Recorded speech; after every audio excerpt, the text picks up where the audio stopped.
Mesdames, Messieurs, bonsoir. Merci de préférer la télévision nationale. Au sommaire de cette édition, des ressources documentaires mises à la disposition de l'enseignement supérieur, un outil pour améliorer la formation des étudiants. Sur la plateforme, on note plus de 2 millions de documents disponibles. Santé, lancement des travaux de construction d'une centrale d'oxygène à Boké, un appui de l'UNICEF pour améliorer la prise en charge et soutenir les patients dans la région. Le FEMIA se prépare, la Guinée est le pays invité de cette édition. Le commissaire général du festival a rencontré les autorités sur cette question. C'est tout pour les titres. Une fois encore, bonsoir et bienvenue dans ce journal. À Kindia, bientôt un lycée d'excellence va sortir de terre. La pose de la première pierre est déjà faite. L'infrastructure à l'avenir va promouvoir l'enseignement de qualité, une démarche soutenue par le ministère de l'Administration du territoire et de la décentralisation. Reportage Maïmouna Bella Diallo. Sur ce site sera bâti très bientôt un lycée d'excellence. Nous sommes au quartier Bamba, dans la commune urbaine de Kindia. L'initiative est des autorités guinéennes à travers le ministère de l'Administration du territoire et de la décentralisation. Cette cérémonie de pose de la première brique témoigne de la matérialisation de l'ambition de doter la ville des agrumes d'un lycée tel qu'il est présenté sur la maquette. Ce bijou que Kindia vient de bénéficier, on ne saura que demander au Tout-Puissant pour que beaucoup d'enfants de Kindia et de Bamba même soient maintenant encadrés dans cette école-là que nous venons maintenant de poser la première pierre. Un délai d'exécution de 10 mois a été accordé à l'entreprise en charge de l'exécution de ce projet. Cette école est composée comme suit. Il y a un bâtiment principal de R+2, c'est-à-dire 2 étages, qui comprend 12 salles de classe, des laboratoires, un amphithéâtre, des blocs de toilettes qui accompagnent, des dortoirs qui peuvent recevoir jusqu'à 200 élèves, filles et garçons. Terminé, l'infrastructure scolaire devrait contribuer à améliorer la qualité de l'enseignement et à réduire les longues distances pour les lycéens de la contrée. C'est un lycée moderne qui comporte toutes les commodités et à régime internat. Je sais déjà que nos prédécesseurs vous ont présenté le projet. En ce qui nous concerne en tant qu'entreprise, nous vous renouvelons notre engagement de respecter rigoureusement les prescriptions techniques. La réalisation de cette école est un véritable ouf de soulagement pour les populations de Bamba, commune urbaine de Kindia. C'est pourquoi elle s'engage à accompagner l'entreprise pour la réalisation de ce projet. Fini la mise à disposition de la plateforme unique de documentation. L'utilisation de cet outil d'apprentissage intéresse le département de l'enseignement supérieur. Les étudiants se familiarisent avec cette plateforme innovante qui contient 2 millions de ressources documentaires. Compte rendu Mounir Bari. La mise en place de la plateforme unique de documentation est aujourd'hui une des avancées majeures dans l'enseignement supérieur. Pour booster les compétences opérationnelles à l'utilisation de cet outil numérique, des techniciens sont déployés pour former les principaux bénéficiaires. Dans les universités, les institutions d'enseignement supérieur, il y a un déficit de documentation, ce qui amoindrit en fait la qualité de la formation. Les bibliothèques physiques n'offrent pas la possibilité à autant de personnes d'avoir accès aux numéros qui sont existants. Et puis de notre côté, vous avez aujourd'hui de plus en plus le développement des moyens numériques. L'État nous a donné une opportunité en nous offrant une plateforme de plus de 2 millions de documents. Voici comment on utilise l'utilisation. Tu pars sur Parcoursup, tu es là, tu mets ton INE, ton mot de passe lors de tes orientations. Une fois rentré là-bas, tu vas voir différentes thématiques. Pour réussir le pari, les dispositions sont prises par le département afin de permettre une utilisation rationnelle et judicieuse des ressources documentaires disponibles. Aujourd'hui, l'accès à la documentation va être davantage facilité et ça fait partie de la qualification du système d'enseignement supérieur et de recherche. Aussi, l'employabilité des étudiants s'entre dans le processus de qualification de formation pour qu'ils deviennent des ressources compétentes, non seulement pour leur propre emploi, mais aussi pour le processus de développement national. La Guinée, les enseignants guinéens étaient vraiment presque les enseignants pauvres en matière de documentation. Aujourd'hui, cette plateforme Pludoc, alors qui comprend 2 millions d'ouvrages. Avec l'octroi des ordinateurs aux étudiants par le département, le ministre jette les bases réelles d'un véritable développement de l'écosystème numérique. Et puis, comment booster la santé maternelle en Guinée? Acteurs et partenaires se retrouvent à Conakry. Il s'agit de la 3e réunion de serment, un espace pour définir des orientations précises afin de rehausser les indicateurs de la santé maternelle. Reportage Thierno Maroufba, Mohamed Mpati Kamara, Daouda Bansila. C'est la 3e réunion de coordination technique multisectorielle de la santé maternelle, du nouveau-né, de l'enfant, de l'adolescent et la nutrition. Ce rendez-vous de Conakry réunit l'ensemble des acteurs engagés dans l'amélioration de la santé de la mère et de l'enfant et les inspecteurs régionaux du pays. Au-delà de passer en revue nos interventions, que c'est aussi un moment de partage de ce qui se fait dans les autres départements, donc de renforcement de la collaboration, aussi bien au sein de nos départements, à l'intérieur même du ministère de la Santé, mais aussi renforcer la collaboration entre les autres départements. À notre retour dans nos régions, nous avons à faire la restitution de toutes les recommandations qui vont découler de cette réunion, mais aussi faire des plans d'action détaillés pour permettre vraiment d'améliorer tous les indicateurs de la SR Mania. Au-delà d'être une coordination, la SR Mania est une plateforme d'échange et de partage d'idées. À cette 3e réunion, les acteurs ont élaboré le bilan de cette coordination au compte de l'exercice 2024.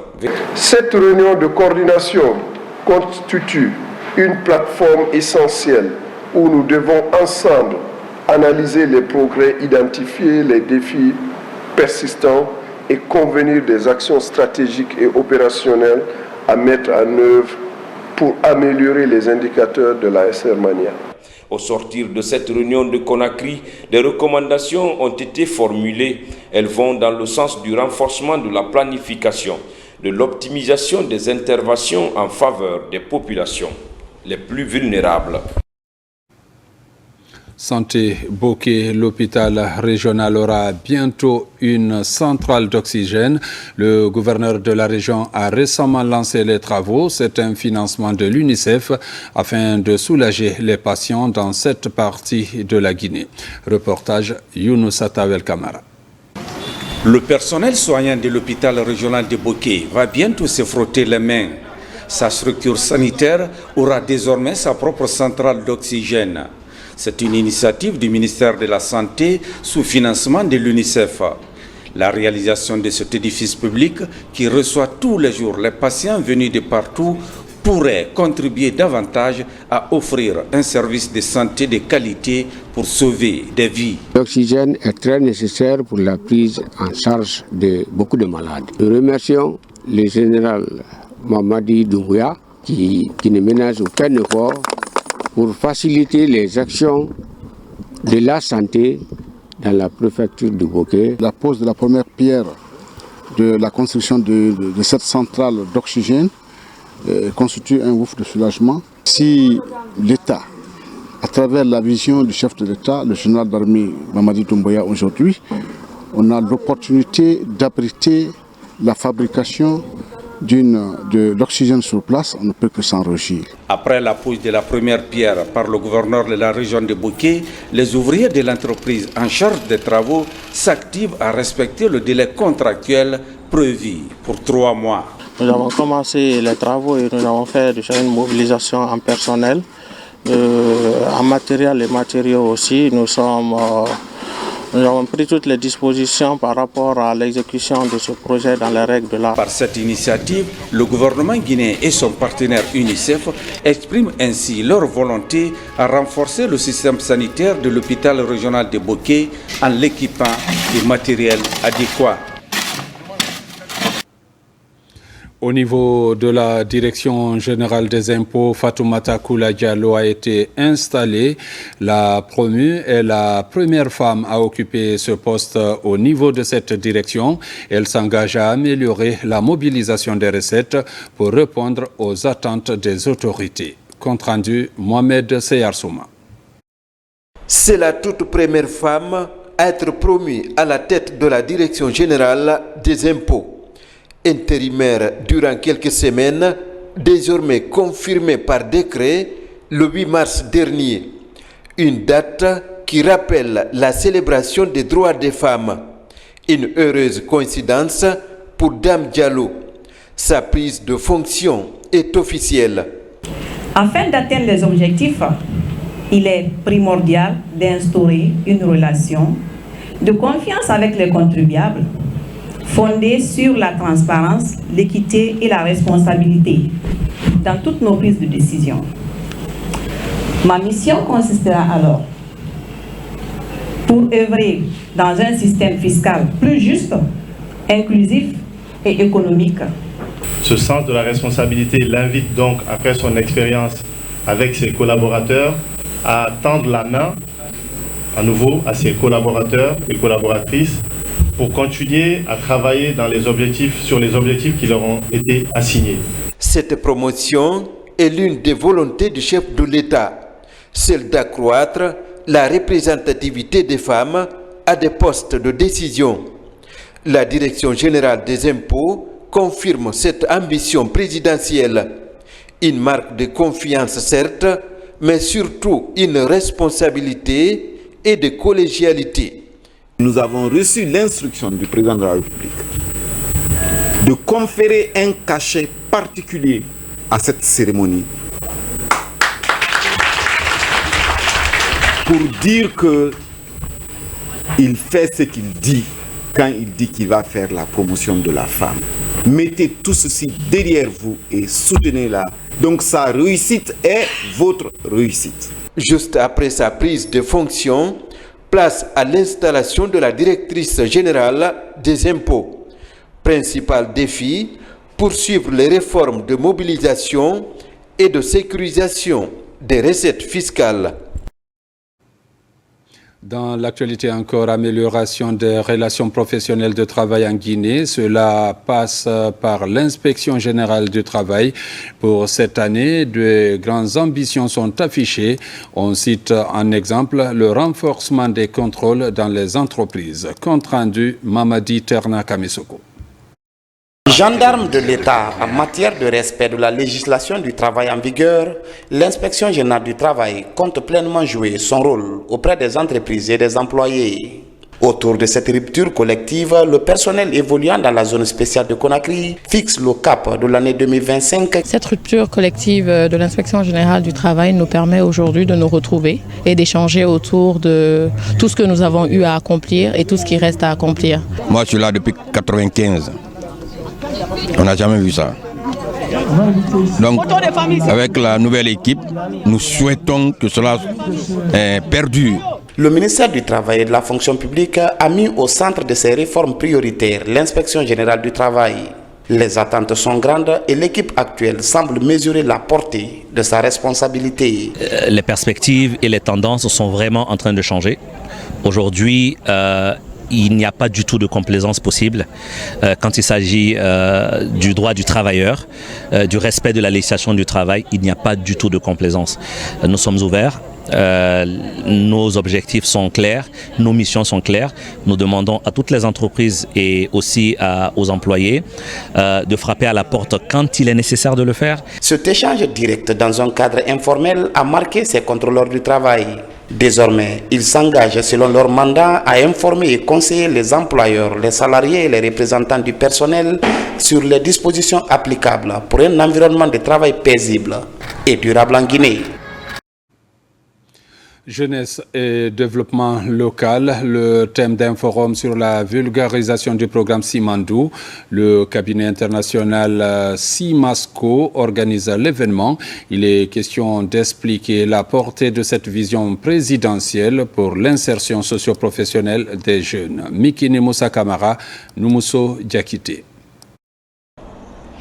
Ce forum a permis aux jeunes de Conakry de s'informer sur les enjeux du développement local et les opportunités offertes par le projet Simandou. Il a également servi de plateforme d'échange et de réflexion sur les initiatives à mettre en place pour favoriser l'implication de la jeunesse dans la construction d'un avenir prospère pour la Guinée. Nous avons organisé cet événement pour accompagner l'ambition politique du président général Mamadi Doumbouya, chef de l'État, chef suprême des armées, qui a décidé de développer notre pays d'ici 2040. Que notre pays soit un pays émergent d'ici 2040. Que notre jeunesse soit une jeunesse efficace et une jeunesse représentative dans la sous-région d'ici 2040. Le ministère de la Jeunesse est le soutien institutionnel de ce programme. Mais au-delà, aussi la vulgarisation de la vision Simandou 2040. Alors c'est une bonne initiative à soutenir et à encourager au regard de la mobilisation qu'ils ont eu à faire. Moi, j'ai dit que c'est important parce que ça touche une cible qui doit être la force motrice du processus de développement de notre pays. Le projet Simandou offre des perspectives considérables en matière de lutte contre la pauvreté et les inégalités sociales et économiques. Suite à l'incendie du dépôt pétrolier de Kaloum, la relance de l'économie des femmes de la localité est engagée. Le Fonds monétaire international a mis la main à la poche. 5 millions de dollars sont accordés à la Guinée et les conditions de décaissement sont expliquées. Reportage lancé Kamisoko. Un an après l'incendie du dépôt pétrolier du Coronti, l'État guinéen et ses partenaires s'activent dans la relance de l'économie locale. À travers la facilité de crédit du Fonds monétaire international, le Fonds d'appui aux activités économiques des femmes et filles de Guinée FAEF bénéficie de 5 millions de dollars américains. Destinés aux femmes porteuses d'initiatives, les conditions d'accès à ces fonds sont expliquées. Ce sont des rencontres de sensibilisation avec les sinistrés, pour que les sinistrés prennent en main leur destin, qu'ils nous proposent des projets impactants pour la commune et qui va changer définitivement leur vie. Les conditions sont très simples. Il faut être sur la liste officielle des sinistrés. Il faut également habiter, avoir un certificat de résidence, avoir une carte d'identité en cours, valide, 2 photos d'identité et puis accepter pour les ménages concernés de suivre une formation en éducation financière et pour finir, être résilient et avoir de bons projets. Visant à accompagner les ménages affectés par cet incendie en leur fournissant des lignes de crédit pour financer des micro-projets générateurs de revenus, cette initiative tombe sur de bons pieds dans les différents quartiers de Kaloum. Grâce à l'aide du président de la République, le général Mamadi Doumbouya, nous avons écouté les explications qui vont en droite ligne avec les besoins de nos femmes, de nos braves femmes. Le président a fait recours à nous, le général Mamadi Doumbouya. On le remercie très sincèrement avec l'initiative là. Né de la volonté du chef de l'État, dans le but de soutenir l'éclosion du potentiel féminin, le Fonds d'appui aux activités économiques des femmes et filles de Guinée a déjà accompagné 300 vendeuses ambulantes de Conakry et facilité la formalisation de plus de 500 entrepreneurs féminines. Parlons aussi d'adaptation au changement climatique. Forêt-Caria éventuellement peut être le bon exemple. Les communautés viennent de recevoir un important lot d'équipements agricoles, une manière de les accompagner dans la production devenue de plus en plus difficile à cause des caprices de la nature. Reportage Mamadou Alpha Baldé. Dans les communes rurales de Benti et Farmouria, la destruction de la mangrove et la montée des eaux salines constituent un frein certain à la production locale. Zone agricole par excellence, les conséquences des changements climatiques sont déjà perceptibles sur le terrain. Pour accompagner les communautés et renforcer leur résilience, Guinée Écologie offre divers équipements aux populations de ces deux localités. L'idée, c'est de conserver les mangroves, c'est-à-dire de promouvoir les bonnes pratiques pour la protection de l'environnement. Et à côté de cela, on doit aussi accompagner les communautés dans le développement des activités génératrices de revenus. En plus du matériel agricole, des semences améliorées sont aussi remises aux communautés. Les risques liés au réchauffement climatique sont évoqués et la promotion de l'éco-citoyenneté encouragée. Avant, on n'a pas beaucoup de matériel, mais aujourd'hui, on a gagné beaucoup d'infrastructures qui peuvent être mises en valeur pour pouvoir bien faire notre bas-fond. Bien utilisé et organisé de telle manière qu'il n'a pas perdu. On a beaucoup souffert à Benti, nous les femmes de Benti. Vraiment, je suis très contente de Guinée Écologie.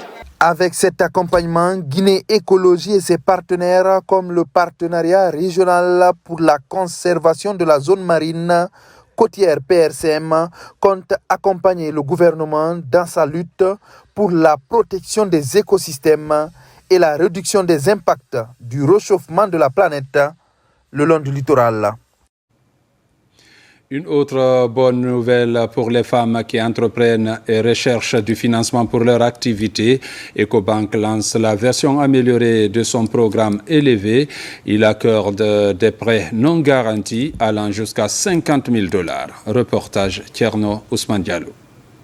Sur le chemin de l'émancipation économique des femmes, l'accès au crédit avec un faible taux d'intérêt est un atout majeur, une solution qu'encourage le gouvernement.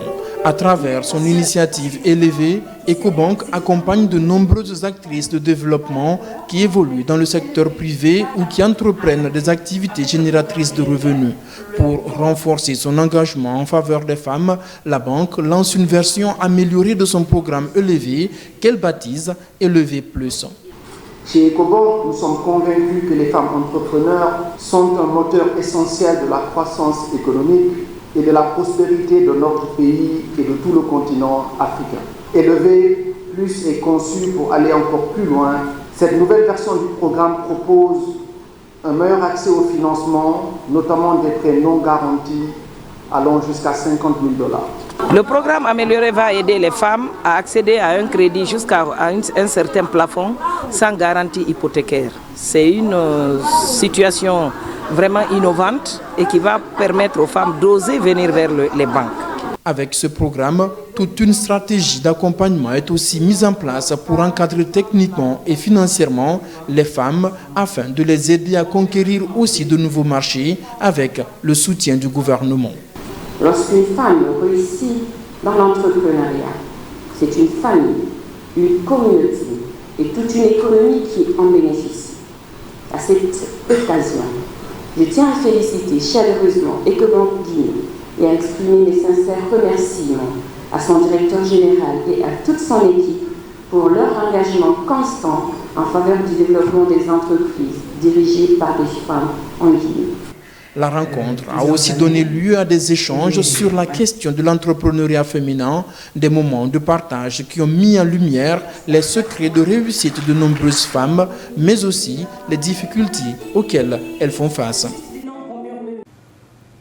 Culture à présent, la Guinée s'apprête à participer au Festival des musiques urbaines d'Anoumambo.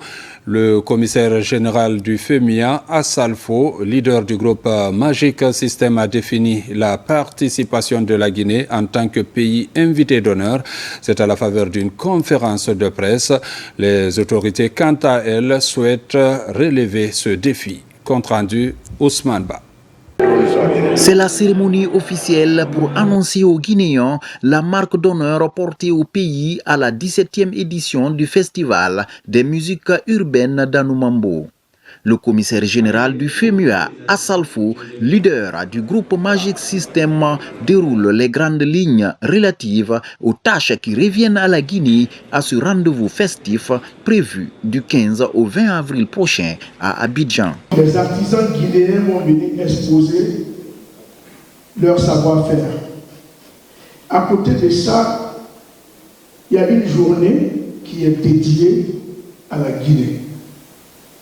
Sous ce pavillon, les autorités guinéennes et les autorités ivoiriennes vont se croiser, vont échanger. Le ministre aura son bureau en permanence pour recevoir la diaspora, pour échanger avec les autorités locales et tout ça. Donc, toute cette journée est dédiée à la Guinée. Ça, généralement, c'est la journée du jeudi, parce que vous allez arriver lundi ou dimanche. Et la nuit du mercredi, il y a la nuit de la Guinée, qui est une des articulations des pays invités d'honneur. Ça sera à l'Institut français, où vous allez prester, en tout cas, tous les artistes guinéens qui vont venir, parce que vous aurez entre 2 et 3 heures, et c'est tous les mannequins, les artistes, les conteurs, les humoristes. En tout cas, cette nuit-là va permettre à la Guinée de montrer ses valeurs. Le lendemain, il y a le grand podium où va s'exprimer Takana Zion. Il y a 10 artistes qui font la tête d'affiche. Et dans les 10 artistes, il y a Takana Zion qui représente la Guinée. Un événement que la Guinée entend mettre à profit pour mettre en exergue toutes ses richesses culturelles, touristiques et artisanales. Pour y arriver, les autorités au plus haut niveau annoncent un engagement fort pour relever ce défi. Je tiens à vous assurer, Monsieur le commissaire général du FEMUA, que la Guinée sera dignement représentée à cette 17e édition. Avec Takana Zion en porte-étendard, accompagné par une belle brochette, une belle sélection d'artistes talentueux, notre gastronomie, nos artisans, nous allons faire résonner la richesse et la diversité de notre patrimoine musical à Abidjan. La Guinée, fidèle à son histoire et à son héritage artistique, répondra présente avec force et passion. Cette cérémonie est marquée par la projection d'images sur l'édition précédente pour inspirer les Guinéens afin de sortir l'artillerie lourde. La Guinée, à son tour, a projeté des images sur le potentiel culturel et touristique qu'elle compte mettre en avant au FEMUA 17 qui sera célébré sous le thème « Civisme et sécurité routière ». Mesdames, Messieurs, c'est la fin de cette édition. Merci de l'avoir suivi et bonne suite de programmes sur la télévision nationale.